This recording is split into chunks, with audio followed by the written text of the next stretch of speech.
वजीर मोहम्मद नाम का एक कर्मचारी हुआ, वो 100 रुपये प्रतिमाह में यहाँ पर नौकर रखा गया, मगर अपनी चतुराई से वो नौकर से नवाब बन गया और उसने अपने बेटे नजर मोहम्मद को नवाब बना दिया।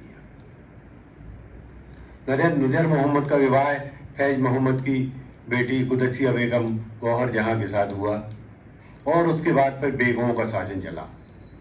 कुदसिया बेगम की पुत्री हुई सिकंदर जहाँ बेगम, सिकंदर जहाँ की पुत्री हुई शाहजहाँ बेगम, शाहजहाँ की बेगम की पुत्री हुई सुल्तान जहाँ बेगम, और फिर अंत में उनके 3 पुत्र हुए, हमीदुल्लाह खान और नसरुल्लाह खान और ओबेदुल्लाह खान।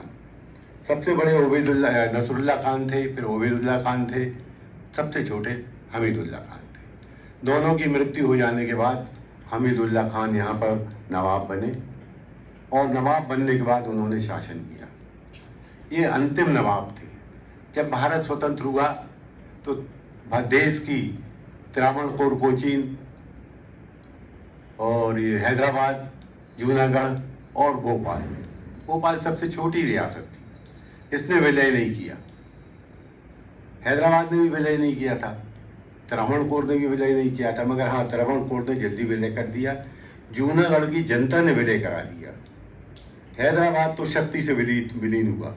जब सरदार पटेल ने वहाँ अपनी फौज सेना भेजी तब उसका विलय हुआ, मगर इन्होंने स्वतंत्र घोषित कर दिया था।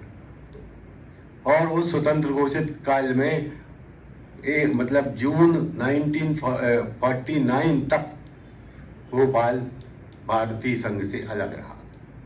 उसी दौरान यहाँ बोरास का हत्याकांड हुआ। बोरास में 14 जनवरी 1948 के दिन नर्मदा के किनारे मकर संक्रांति का मेला भरता है।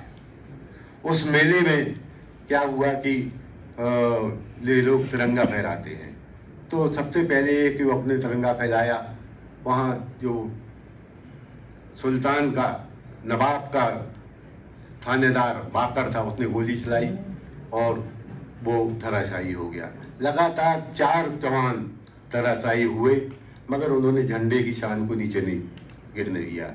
आखिरी ने नर्मदा तट पर जाकर वो झंडे को गाड़ दिया और झंडा खड़ा रहा। 4 शहीद हो गए। उसके बाद फिर सरदार पटेल ने जब दबाव डाला तो इस क्षेत्र का भारतीय संघ में विलय हुआ। तत्पश्चात यहाँ पर फिर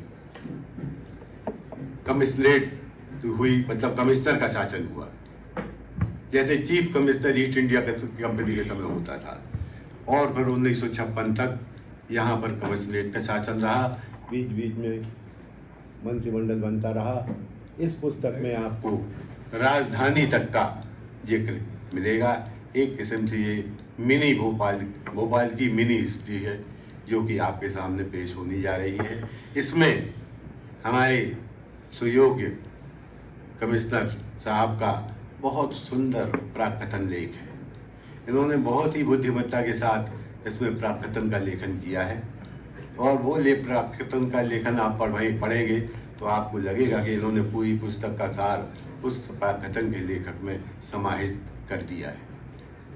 इस तरह से इनका इस पुस्तक में बहुत ज़्यादा रुचि रही, रुझान रहा, और इनके ही सहयोग के कारण ये पुस्तक आज आपके सामने प्रस्तुत की जा रही है। अब मैं निवेदन करूँगा कि हमारे माननीय कमिश्नर साहब इस पुस्तक का अनावरण करें, लोकार्पण करें, जो आपके सामने प्रस्तुत होते जा रही है। आइए आप भी आइए।